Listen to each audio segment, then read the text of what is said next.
What's up?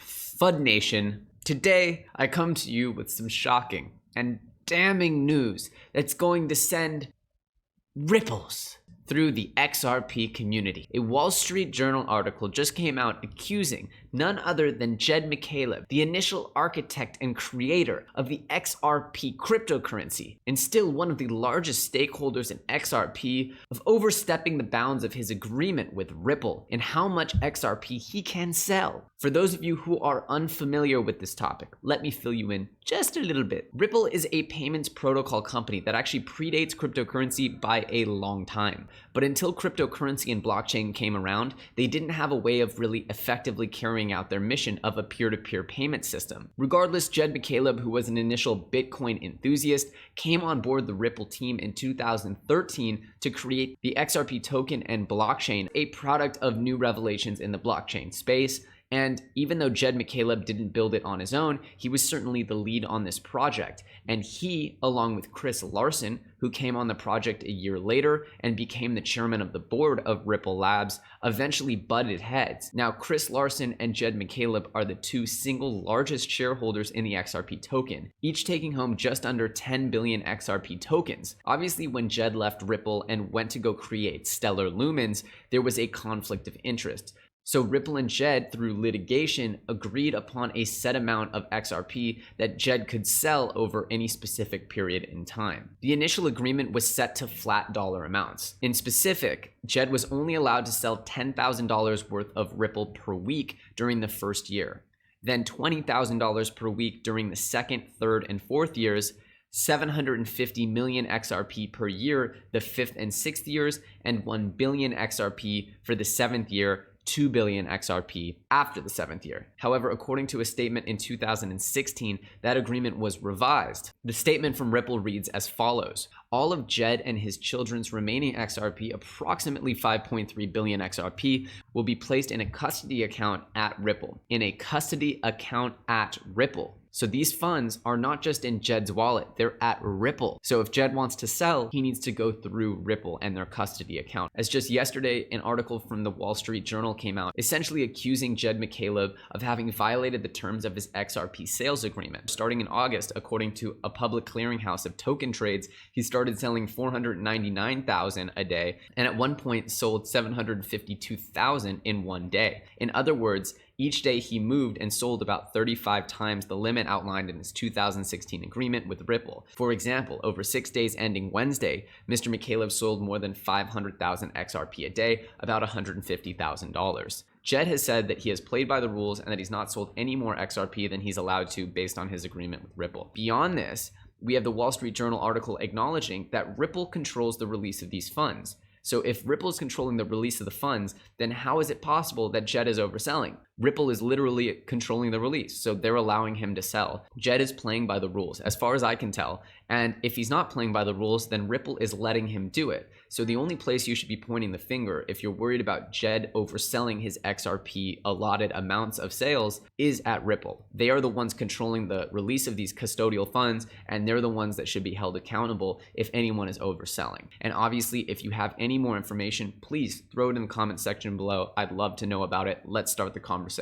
We also have word that Google is revising its ad ban, its sweeping ad ban against cryptocurrency that went into effect a few months ago, and it'll now allow regulated cryptocurrency exchanges to place ads starting in October, and the policy will go into effect in the United States and Japan. I find this to be very important when sites like Google, Facebook, Amazon, when they censor the ad abilities of certain industries, it really does affect them negatively, and I think that this is a very important step forward for cryptocurrency. I'm sure certain ICOs will still be banned, as they are speculative investment vehicles and they should come under more scrutiny, but regulated crypto exchanges that are supposedly hosting all legitimate and, authorized tokens or whatever should really be able to advertise. And those are really the places we're going to create sort of the huge on-ramps for the general public, mass adoption, etc., etc. I think this is a very good move for cryptocurrency, and I think it's the right move for Google. A PhD named Wing-Chun Wei also just determined that Tether is not responsible for Bitcoin price manipulation and that it's more or less quote unquote off the hook.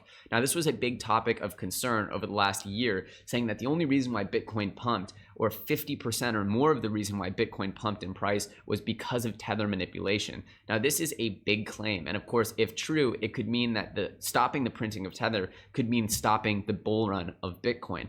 Hopefully, of course, for everyone's sake, that's not true, as the sort of unending printing of Tether could only go on so long.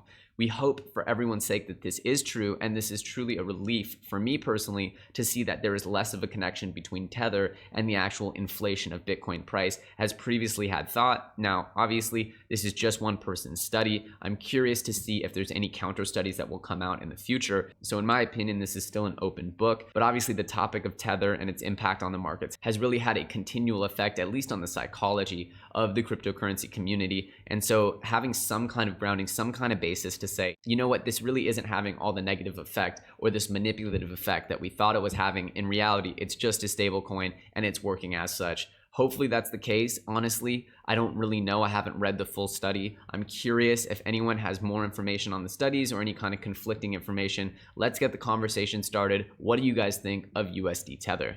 So recently, of course, in a big report, we have word that there's $230 million worth of Mt. Gox Bitcoin that was previously sold during bearish periods of the market between March and June. Now, this confirmation and sort of lack of downward selling pressure since that period has ended sort of confirms that this was part of the downward selling pressure that kept the market down. I don't think it was all of it, but it was certainly part of the larger picture of bearishness. Mt. Gox was really the gift that keeps on giving. Anyway, we now know that the estate is out of bankruptcy and can now enter what's called civil rehabilitation. And in this new process, we expect and we certainly hope that the victims of the Mt. Gox hack can be paid back in cryptocurrency, meaning no more need to sell the Bitcoin. We can now distribute the Bitcoin. There's still a possibility that the people who receive the civil rehabilitation and have their claims met are still going to turn around and just sell it on the market. Obviously, we can't do anything to stop people from selling their Bitcoin, but we certainly hope that if they were able to hold on this long and see what's happened with the price of Bitcoin, that it would inspire them to hold on just a little bit longer and see what happens over the next few months and years and really not become sellers on the market. Obviously, if you were affected by this, I hope you get your Bitcoin. I hope you're made whole, and I hope we can move on from this Mt. Gox fiasco. We also got word that the Andreessen Horowitz division A16Z, which focuses exclusively on cryptocurrency, has just invested $15 million in MakerDAO's stablecoin DAI. This is yet another foray into the stablecoin arena, and we can see this more as infrastructure because you don't really get paid back for your investment in a stablecoin. You're just creating infrastructure for the entire cryptocurrency community. So I could say that this is kind of a benevolent, it seems like a benevolent investment.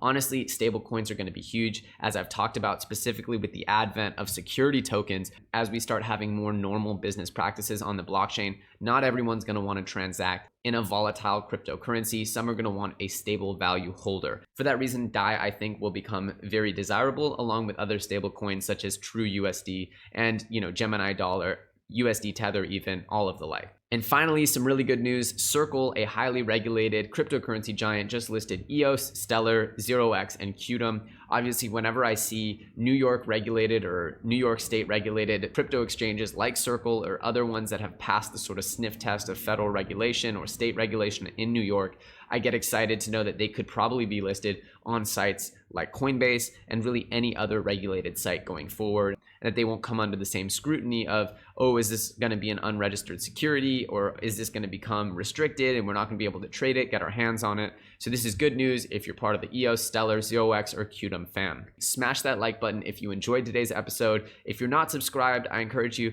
hit that subscribe button and click that little bell notification. As usual, I'm Elio Trades, you're watching FUD TV, and I'll see you very soon on the next episode.